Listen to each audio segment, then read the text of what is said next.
पर आत्म कल्याण होगा कैसे? तुम तो कथा में आकर भी बैठने के लिए झगड़ जाते हो। ये जानो कि हम यहाँ क्या पाने आए हैं। ये जानो कि हम यहाँ मन को स्थिर करने, मन को व्यवस्थित करने आए। ये जानो कि यहाँ से सुलझने आए हैं, यहाँ आकर उलझने नहीं आए हैं। ये जानो कि यहाँ प्रेम बांटने आए हैं, कटुता नहीं। समस्त जितने विकार हैं जीवन में, जो कुछ भी है वो सब दूर होंगे। पर आओ पहले स्वयं के मन को समझ करके दूसरे के मन तक पहुंचे। किसी गिरते को उठाए तो कोई बात बने, किसी रोते को हंसाए तो कोई बात बने। प्यार अपनों से तो हर कोई निभा लेता है, प्यार गैरों से निभाए तो कोई बात बने। हंस के खुशियों में तो हो जाती है दुनिया शामिल, काम दुख दर्द में आए तो कोई बात बने। राम घनश्याम को रिझाना अच्छा है, पर उसके बंदों को रिझाए तो कोई बात बने। इन सब चेहरों में ही राम नजर आए तो कोई बात बने। यहाँ आकर के हरि का दर्शन हो जाए तो कोई बात बने।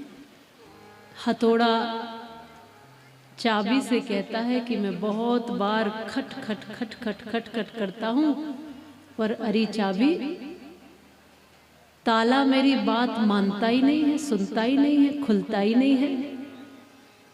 खूब खटखट करता हूं, ताला टूट जाता है पर खुलता नहीं। तुम छोटी सी चाबी हो, क्या करती हो ऐसा जो ताला तुम्हारी बात फट से मान लेता है? कौन सा मंत्र पढ़ती हो बताओ कि ताला तुम्हारी बात मानकर खुल जाता है, और मैं खूब खटखट करता हूं फिर भी मेरी बात नहीं मानता, टूट जाता है पर खुलता नहीं है।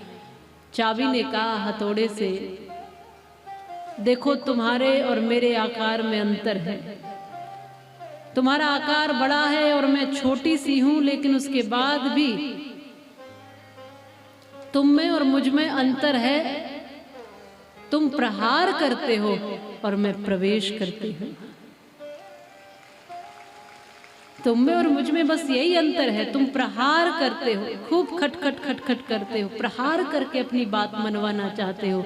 मैं तो छोटी सी चाबी हूँ, उसके भीतर मन तक जाती हूँ, उससे आग्रह करती हूँ और वो ताला मेरी बात मान लेता है और खुल जाता है।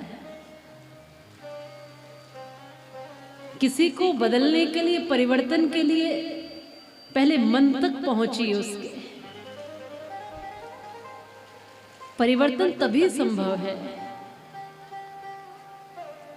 पहले प्रवेश करना पड़ेगा। कथा भी कल्याण तभी करेगी जब कथा में प्रवेश करना आ जाएगा। सबसे पहले होता है आसन। हमको तो आसन लगाकर ही बैठना नहीं आया अभी तक, इसमें भी उथल पुथल है। सबसे पहले तो जहां भगवान के सामने बैठे हैं, ये भगवान की कथा भगवान का ही स्वरूप है। ये पोथी जो दिख रही है ये केवल कुछ एक पुस्तक नहीं है, ये साक्षात श्री हरि का दर्शन है, उन्हीं का रूप है। जब उनके सामने बैठ गए तो फिर बिल्कुल एकाग्र, निर्मल, पावन, सहज और सरल हो जाना चाहिए। सब में उसका रूप देख लेना चाहिए, सब में हरि का दर्शन कर लेना चाहिए। जान लेना चाहिए कि अब विश्राम अवस्था है। आज कथा की विश्राम अवस्था नहीं, मेरे जीवन की भी विश्राम अवस्था कभी भी आ सकती है। इसलिए जीवन का विश्राम हो उससे पहले पहले मैं मन का विश्राम कर लूं, मन को एकाग्र कर लूं, मन की चंचलता को रोक लूं, मन को मोड़ लूं, मन को हरि के चरणों में लगा दूं। जीवन विराम हो, जीवन का विश्राम हो, तब उससे पहले पहले मैं कुछ ऐसा करके चला जाऊं कि जीवन जब जाए भी इस दुनिया से तब भी कोई मुश्किल ना लगे, तब भी कोई गम ना हो, कोई दुख ना हो। ये सब कुछ भगवान ने हमारे लिए बनाया। ये जो कुछ भी दिख रहा है सब कुछ हमारे ही लिए है। संपूर्ण धरती का वैभव मनुष्य के लिए ही है। भोगा न भुक्ता वयमेव भुक्ता, तपो न तप्तम वयमेव तप्ता, कालो न यातो वयमेव याता, तृष्णा न जीर्णा वयमेव जीर्णा। ये सारे भोग हमारे ही भोगने के लिए हैं, लेकिन बात यह है कि हम नहीं भोग पा रहे हैं, भोग उल्टा हमें भोग रहे हैं। काल को काटने आए थे, काल ने हमको ही काट डाला। तापों को तपाने आए थे, तापों ने हमें ही तपा डाला। तृष्णा बूढ़ी नहीं हुई, ये शरीर बूढ़ा होता चला गया। तृष्णा अभी भी वैसी ही है जवान। सब कुछ हमारे ही लिए है यहाँ पर इस धरती पर, लेकिन हम भोग नहीं पा रहे, भोग उल्टा हमको भोग रहे। उदाहरण के लिए जो कुछ भी हमारे पास है, यदि हम उसका सदुपयोग कर रहे हैं तो इसका मतलब है कि ये भोग हम भोग रहे हैं। यदि उसका सदुपयोग नहीं कर पा रहे हैं तो ऐसा समझ लो कि वो हमें भोग रहे हैं। जैसे कि मोबाइल सबके पास है।